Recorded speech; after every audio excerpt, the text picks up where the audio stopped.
शिवसेना प्रमुख हिंदू हृदय सम्राट सरसेनापती बाळासाहेब ठाकरे यांच्या जयंतीनिमित्त शिवसेना पंढरपूर शहर आणि तालुक्याच्या वतीने अभिवादन कार्यक्रम संपन्न।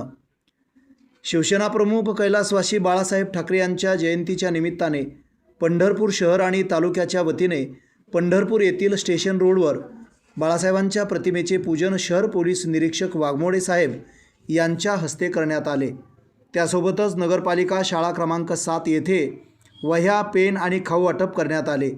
यावेळी उपजिल्हा प्रमुख काकासाहेब बुराडे, तालुका प्रमुख बंडू दादा घोडके, शहर प्रमुख युवराज गोमेवाडीकर, ज्येष्ठ शिवसैनिक बाळासाहेब रणदिवे, अजय अण्णा व्यवहारे, उपतालुका प्रमुख संजय घोडके, समाधान गोरे, उपशहर प्रमुख नितीन थिटे, प्रणित पवार, किरण सुरवसे, विजय जाधव, भैया पवार, आतिश खुळपे, महेश यादव, नवनाथ चव्हाण, राहुल काळे, महिला आघाडीच्या संगीताताई पवार, मंजुळाताई दोडमिशे, अनिताताई आसबे, रुपालीताई पवार आदी शिवसैनिक पदाधिकारी आणि महिला पदाधिकारी उपस्थित होते।